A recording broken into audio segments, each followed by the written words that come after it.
Chapter number 4 heat का second part है ये। फर्स्ट पार्ट ऑलरेडी मैं पढ़ा चुका हूँ आप लोग को, ये सेकंड पार्ट, ठीक है। Is the body temperature of every person 37 degree Celsius. ये क्वेश्चन पूछा गया आप लोग से, क्या हर एक इंसान का बॉडी का टेम्परेचर 37 डिग्री सेल्सियस होता है? तो ऐसा नहीं होता, ठीक है। The temperature of every person may not be 37 degree Celsius. हर एक इंसान के बॉडी का टेम्परेचर 37 डिग्री सेल्सियस हो ऐसा ज़रूरी नहीं है। It could be slightly higher और स्लाइटली लोअर, या तो फिर थोड़ा सा हाई होगा या तो फिर थोड़ा सा लो होगा। Actually what we call normal temperature is the average body temperature of a large number of healthy person. अब ये जो एवरेज बॉडी टेम्परेचर है 37 डिग्री सेल्सियस, अगर बॉडी का टेम्परेचर 37 डिग्री सेल्सियस होता है तो इससे ये अंदाज़ा लगाया जा सकता है कि जिसके बॉडी का टेम्परेचर 37 डिग्री सेल्सियस है वो नॉर्मली ठीक है इंसान, मतलब किसी भी टाइप का उनको हेल्थ प्रॉब्लम नहीं है। The clinical thermometer is design to measure the temperature of human body only. Clinical thermometer को ऐसे डिज़ाइन किया गया है कि वो खाली ह्यूमन बॉडी का ही टेम्परेचर माप सकता है। The temperature of human body normally does not go below 35 degree Celsius और अबव 42 डिग्री सेल्सियस। जो इंसान के बॉडी का टेम्परेचर होता है वो 35 डिग्री से नीचे नहीं जा सकता और 42 डिग्री से ऊपर नहीं जा सकता। That is the reason that clinical thermometer has a range 35 degree Celsius to 42 degree Celsius. यही एक रीज़न है जो थर्मोमीटर को उसी रेंज में बनाया गया है 35 डिग्री सेल्सियस से लेके 42 डिग्री सेल्सियस तक, ठीक है। यहाँ पे क्वेश्चन दिया हुआ है वो भी पढ़ लेते हैं। Do not use a clinical thermometer for measuring the temperature of any object other than the human body. Clinical thermometer का इंसान के बॉडी के अलावा और कहीं भी कोई भी ऑब्जेक्ट का टेम्परेचर मापने में यूज़ नहीं करना है। Also avoid keeping the thermometer in the sun और नियर अ फ्लेम। और थर्मोमीटर को डायरेक्ट सनलाइट में या तो फ्लेम के पास, मतलब कहीं भी आग जलती हो वहाँ पे नहीं रखना है, नहीं तो वो क्या हो जाएगा, ब्रेक हो जाएगा, फूट जाएगा, ठीक है। 4.3 laboratory thermometer. Laboratory thermometer how do we measure the temperature of other object. तो मान लो कि इससे तो क्लिनिकल थर्मोमीटर से तो बॉडी टेम्परेचर मापा जा सकता था, लेकिन बाकी जो ऑब्जेक्ट होते हैं जैसे कोई भी लिक्विड हो गया, पानी हो गया, ये सब का टेम्परेचर कैसे मापा जाता है, ठीक है। For this purpose there are other thermometers. One such thermometer are known as laboratory thermometer. तो ऐसे ही एक लेबोरेटरी थर्मोमीटर आता है जिससे बाकी के चीज़ों का टेम्परेचर मापा जाता है, ठीक है। The teacher will show you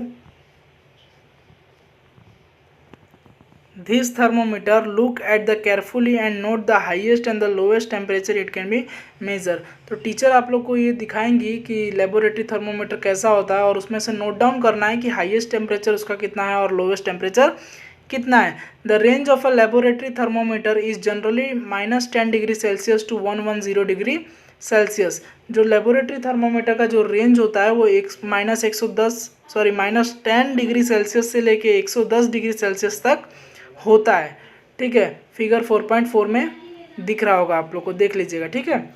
also as you did in the case of a clinical thermometer, और यही जो क्लिनिकल थर्मोमीटर में देखा जाए तो find out how much small division on the thermometer reads. तो इसके हिसाब से देखा जाए तो क्लिनिकल थर्मोमीटर कितना स्मॉल डिवीजन में टेम्परेचर को रीड करता है। You would this information to read the thermometer correctly, ठीक है। तो आप लोग को अगर ओरिजिनली चाहिए, ओरिजिनली किसी भी सब्सटेंस का अगर टेम्परेचर नापना है तो थर्मोमीटर का यूज़ करना पड़ता है। Let us now learn how this thermometer is use. अब ये लर्न करते हैं कि थर्मोमीटर आखिर यूज़ कैसे करते हैं उसका, ठीक है। Activity 4.4 take some tap water in a beaker और अ मग। एक चकली का पानी लेना है बीकर में या तो फिर मग के अंदर। Dip the thermometer in water so that the bulb is immerse in a water but does not touch the bottom और the sides of a container. अब उसके अंदर क्या करना है, थर्मोमीटर को डाल देना है। उसके बाद देखो जो नीचे का जो सिल्वर कलर का पोर्शन दिख रहा है थर्मोमीटर का, वो नीचे लेवल पर टच नहीं होना चाहिए, ना ही तो साइड में टच होना चाहिए, ठीक है। खाली पानी के अंदर होना चाहिए सिर्फ, ठीक है। होल्ड द थर्मोमीटर वर्टिकली, उसको स्ट्रेट वर्टिकली पकड़ के रखना है थर्मोमीटर को। Observe the movement of mercury in the thermometer. Observe the movement of mercury in the thermometer. तब उसके अंदर जो मर्क्यूरी होगी उसका मूवमेंट होता है, अप डाउन होगा, तो वो आप लोग को देखना है, ऑब्जर्व करना है। Wait till the mercury thread become steady. तब तक वेट करना है जब तक वो मर्क्यूरी हिलती हुई स्टॉप ना हो जाए तब तक, ठीक है। अब आगे देखो,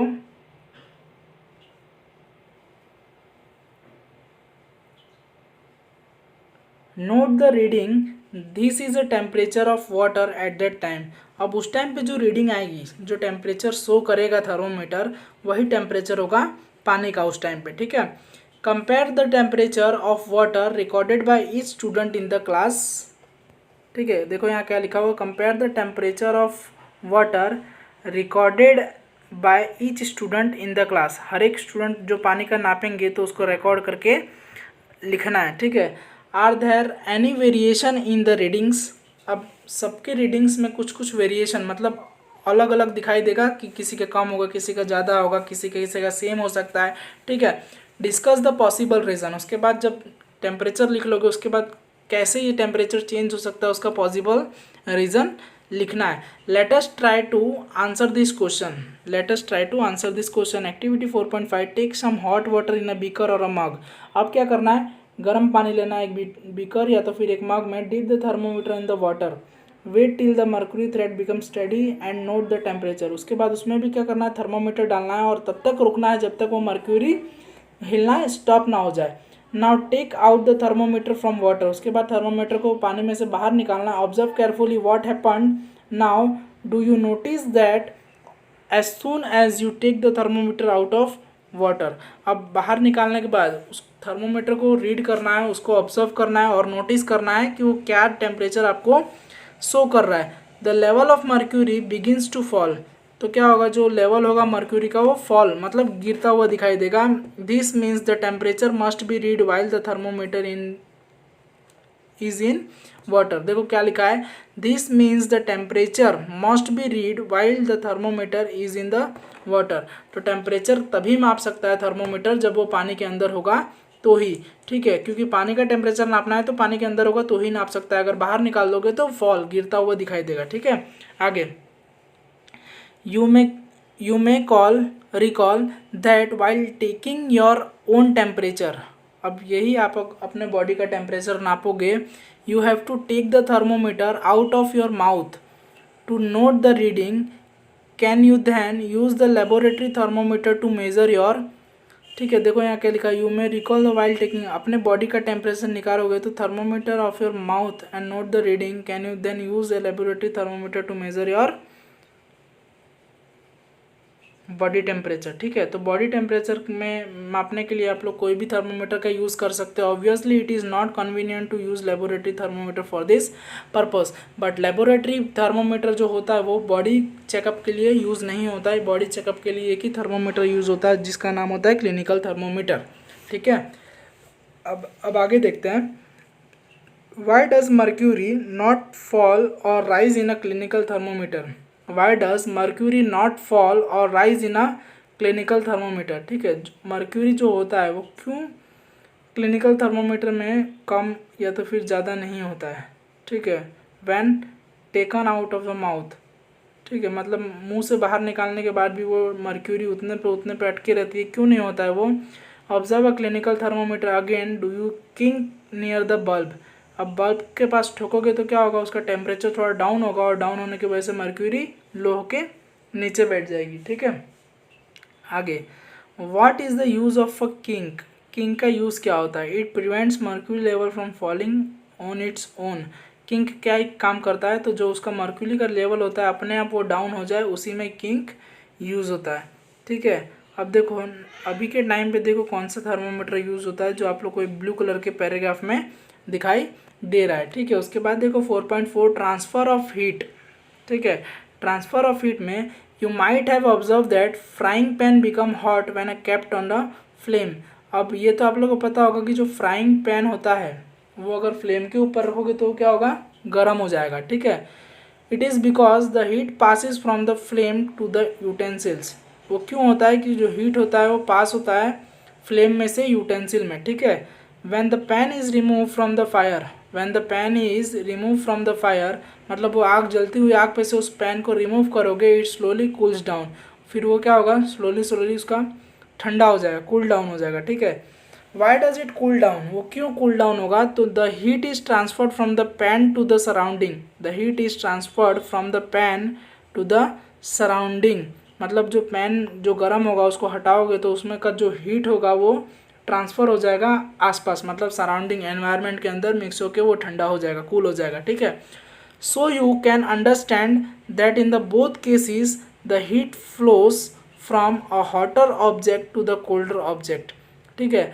तो इससे आप लोग को पता चल गया होगा वो दोनों केस में the heat flow from hotter object, ठीक है, हॉट ऑब्जेक्ट में से कोल्ड ऑब्जेक्ट में हीट जा सकता है, ठीक है। In fact in all cases heat flows from a hotter object to a colder object, ठीक है। तो हीट फ्लो होता है हॉटर ऑब्जेक्ट से कोल्डर ऑब्जेक्ट के अंदर। How does heat flow, let us investigate, कैसे ये हीट फ्लो होता है, चलो इन्वेस्टिगेट करते हैं, मतलब चेक करते हैं। एक्टिविटी 4.6, टेक अ रॉड और a flat strip of metal से ऑफ एल्यूमिनियम आयरन। अब एक फ्लैट स्ट्रिप लेना है मेटल का, या तो वो एल्यूमिनियम का हो या तो आयरन का हो। Fix a few small wax pieces on the rod, अब उस रॉड के अंदर वो वैक्स मतलब मोम का छोटे छोटे पीस चिपका देना है।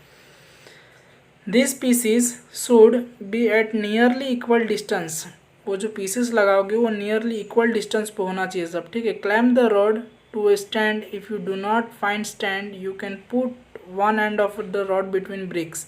अब जैसे आप लोग को फिगर में दिखाई दे रहा है वैसे इसको रखना है ब्रिक्स के बीचों बीच और उसको स्टेबल करके रखना है।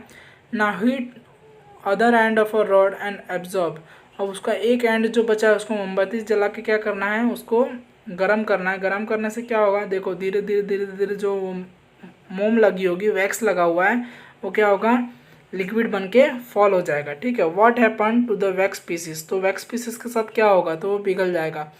Do this pieces begin fall, क्या ये पीसेस जो होगा वो फॉल करना स्टार्ट हो जाएंगे, ठीक है। तो यस हो जाएंगे।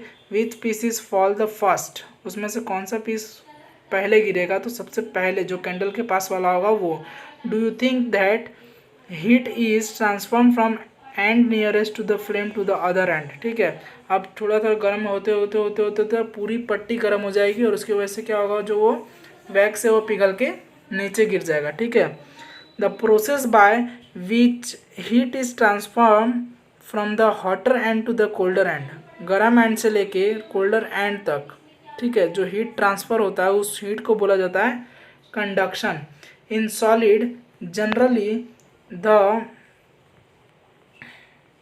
Heat is transform by the process of conduction, solid में ज़्यादातर हीट ट्रांसफ़र कौन से प्रोसेस से होता है, तो कंडक्शन के प्रोसेस से, ठीक है। यहाँ पे आप लोग का सेकेंड पार्ट ओवर हो रहा है। अब